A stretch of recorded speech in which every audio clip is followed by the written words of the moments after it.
Seterusnya kita ke Bumi Kenyalang. Fokus hari ini, rakyat Sarawak diminta agar tidak menyentuh sensitiviti agama, berusaha bersama bergerak maju ke hadapan. Kita langsung saja bersama Buma Wen di Kuching, Sarawak. Silakan Buma.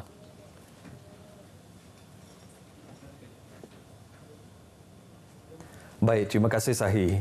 Rakyat Sarawak diminta agar tidak menyentuh sensitiviti agama tetapi sebaliknya berusaha bersama bergerak maju ke hadapan dalam keadaan aman serta saling menghormati antara satu sama lain. Premier Datuk Patinggi Tan Sri Abang Johari Tun Nopeng berkata kerajaan Sarawak menekankan inklusiviti sosial yang berteraskan keadilan untuk semua tanpa mengira latar belakang, kaum dan agama yang pelbagai. Dalam usaha Sarawak meningkatkan kualiti kehidupan rakyat dengan memberikan pendapatan yang seimbang, pembangunan spiritual juga diambil kira. Semua agama mengajar penganutnya tentang kebaikan dan apa yang dilakukan berdasarkan pemikiran yang logik, sejarah serta persahabatan. Beliau berkata demikian pada Majlis Apresiasi Unit Hal Ehwal Agama-Agama Lain UNI4 di Kuching. Pada majlis itu, Datuk Patinggi Tan Sri Abang Johari turut mengumumkan peruntukan berjumlah RM110 juta kepada UNI4 untuk membangunkan rumah ibadah agama-agama lain di negeri ini pada tahun hadapan. Sementara itu, Timbalan Premier Sarawak Datuk Ahmad Douglas Sugah Mbas berkata sebanyak 2,453 rumah ibadat dengan sejumlah 1.7 juta ahli telah didaftarkan di negeri ini. Katanya sejak 2017, Kerajaan Sarawak telah meluluskan dan memperuntukkan sejumlah RM313.1 juta kepada pelbagai rumah ibadat seperti gereja, tokong dan sebagainya. Tambahnya, UNI4 bukan sahaja membantu rumah ibadat, ia juga menghulurkan bantuan kepada 127 sekolah mubaligh di negeri ini dengan peruntukan sejumlah RM50 juta sejak 2021. Usaha Premier ini membuktikan ia bukanlah sekadar retorik, malah satu manifestasi yang jelas dalam melaksanakan tanggungjawabnya. Pertingkat kualiti keselamatan sempadan Sarawak, itu antara isu yang ditekankan dalam perjumpaan ulung antara Pesuruhjaya Polis Sarawak, Datuk Manca Atta dan Premier Sarawak Tan Sri Abang Johari Tun Nopeng pagi tadi.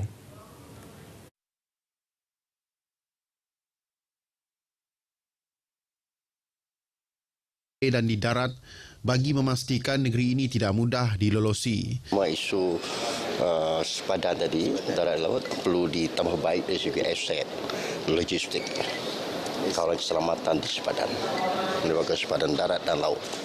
Tanpa mengulas lanjut mengenai perbincangan itu, dedahnya lagi tahun ini juga menyaksikan peningkatan kes jenayah sebanyak 1%. Ini menunjukkan kes jenayah masih terkawal dan pemahaman rakyat dalam pencegahan jenayah masih di tahap yang optimum.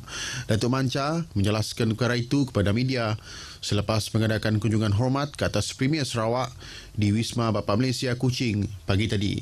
Ia merupakan kunjungan hormat pertamanya selepas dilantik sebagai Pesuruhjaya Polis Sarawak pada 10 November lepas bagi menggantikan Datuk Muhammad Azman Ahmad Sapri yang berpindah ke Bukit Aman.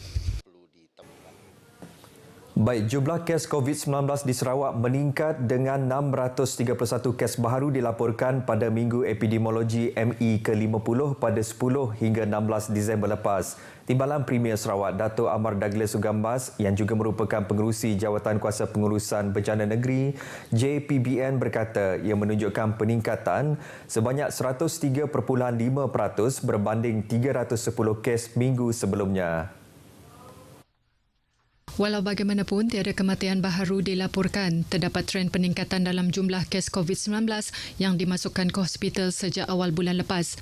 Pada ME ke-50, terdapat 45 pesakit dimasukkan ke hospital dengan kategori 3, 4 dan 5 berbanding minggu sebelumnya sebanyak 25 kes. However, inpatient management is still within our capacity and manageable for now, and the hospital are strengthening their preparedness to handle severe COVID-19 cases.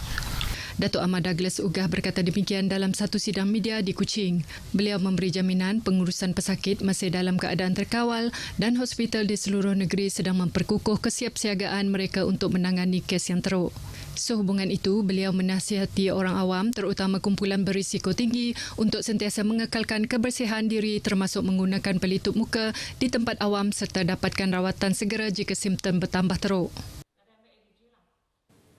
Dalam sidang media sama, Datuk Amar Douglas Sugambas memberitahu Sarawak telah meluluskan sejumlah 4.85 juta ringgit kepada Jabatan Kesihatan Sarawak sebagai langkah persediaan untuk menghadapi peningkatan kes COVID-19 di negeri ini. As far as the state government is concerned, we will be supporting KKM, whatever you need for the well-being of orang Sarawak. Kita tidak mahu ada satu masa nanti tiba-tiba Paxlovid kita tidak ada, test kit kita tidak ada. So we are informing the KKM, the Jabatan Kesihatan Negeri Sarawak, please communicate with us.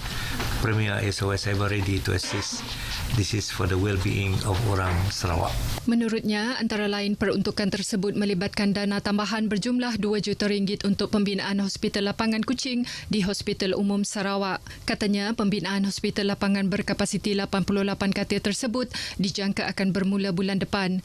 Jika siap kelak, ia akan menempatkan pesakit COVID-19 selain digunakan sebagai wad berjangkit. Selain itu, katanya sejumlah 2.1 juta ringgit telah diluluskan untuk pembelian tambahan 800 kotak pil antivirus Paxlovid bagi memastikan stok ubat berkenaan sentiasa tersedia. Datuk Amar Douglas Ugah juga berkata peruntukan tersebut turut digunakan untuk penambahan stok artikel dan ujian air liur untuk mendapatkan diagnostik yang lebih pantas selain untuk kegunaan pemasangan kanopi di kawasan triage hospital. Seorang lelaki maut manakala 2 lagi cedera parah selepas kereta dinaiki terbabas dan melanggar pembahagi jalan di kampung Matop, Jalan Betong, Sepauh Betong pagi tadi. Komander Operasi Pegawai Bomba Kanan 2, Freddy John menerusi satu kenyataan memberitahu panggilan kecemasan diterima Bilik Kawalan Balai Bomba dan Penyelamat BBP Betong pada 6.45 pagi sebelum menggerakkan 7 anggota bersama 2 jentera.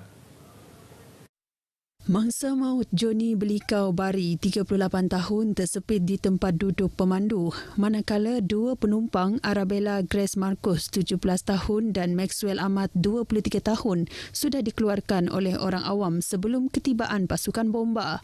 Operasi mengeluarkan mangsa tersepit menggunakan peralatan khas menyelamat dan mangsa disahkan meninggal dunia di lokasi kejadian oleh pihak perubatan. Mayat diserahkan kepada polis sementara 2 mangsa parah dihantar ke Hospital Betong untuk rawatan. Operasi tamat pada pukul 8.24 pagi. Baik saudara, perkongsian itu tadi mengakhiri berita dari Sarawak. Dari sungai hingga ke segara, Palestin pasti merdeka. Baik, kita kembali bersama Sahi di Angkasa Puri untuk berita seterusnya. Sahi, silakan. Baik, Buma, terima kasih.